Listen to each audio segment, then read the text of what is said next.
मेरी नई नई शादी हुई। मैंने अपने नए घर मतलब अपने ससुराल में जैसे ही प्रवेश किया, मुझे कुछ भी अच्छा नहीं लग रहा था, क्योंकि मेरी सास हमेशा मुझे हर बात में टोकती रहती थी और कुछ ना कुछ मेरे विरुद्ध बोलती रहती थी। मुझे अपने पिता का घर याद आने लगा। हर पिता के समान मेरे भी पिता मुझसे बहुत प्रेम करते थे।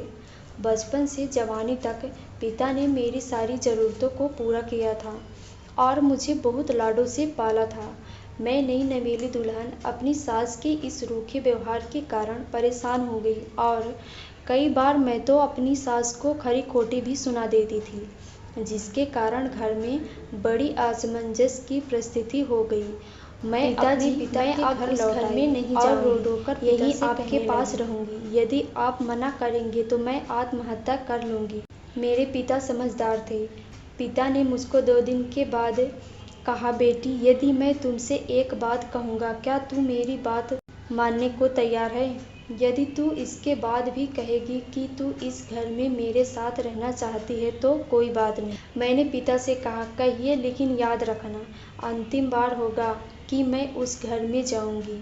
पिता ने कहा, वहाँ जाकर जैसे ही तुम्हारी सास तुम्हें कुछ बुरा भला कहने लगे, तभी तुम अपने मुंह में एक कुल्ला पानी भर लेना और तब तक मुंह में पानी भरे रहना जब तक सासू माँ बोलना बंद ना कर दे, और उसके बाद उस पानी के कुल्ले को नाली में थूक देना और फिर कुछ भी पलटकर मत कहना। मुझे कुछ भी समझ में नहीं आया, लेकिन मैं तैयार हो गई। मैंने अपने ससुराल जाकर ऐसा ही किया। जब भी सासू माँ कुछ भी कहना शुरू करती, तुरंत मैं मुंह में पानी भर लेती और बहुत देर तक भरे रहती। धीरे धीरे कुछ ही दिनों में सासू माँ का व्यवहार मेरे प्रति नम्र हो गया। सासू माँ सोचने लगी कि कितनी अच्छी बहू है, पलटकर कोई जवाब नहीं देती और गुस्सा भी नहीं होती। अब वो मुझे बहू के बजाय बेटी कहने लगी और मेरी तारीफ भी करने लगी। कुछ दिन में सासू माँ का प्रेम भरा व्यवहार देखकर मैं भी अपने सासू माँ को माँ के जैसे प्रेम करने लगी और हम दोनों खूब बातें भी करने लगे। साथ साथ घूमने और मार्केट की खरीदारी भी करने लगे। कुछ दिनों के बाद मेरे पिता मुझसे मिलने आए। घर के सभी लोगों ने पिता का खूब अतिथि सत्कार किया।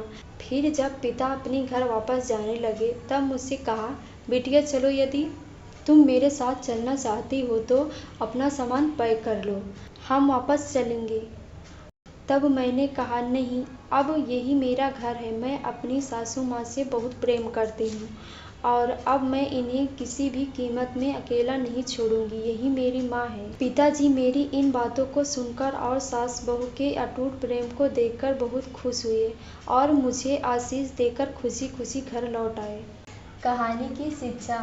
प्रेम सब बातों को सह लेता है। रिश्ते बनाना आसान है, निभाना कठिन है, लेकिन जो रिश्ते निभाना जानते हैं वे ही लोग सही मायने में सच्चा प्रेम करते हैं। आपने इस सास बहू की मज़ेदार कहानी से क्या शिक्षा पाई है, कमेंट में ज़रूर लिखिए। धन्यवाद।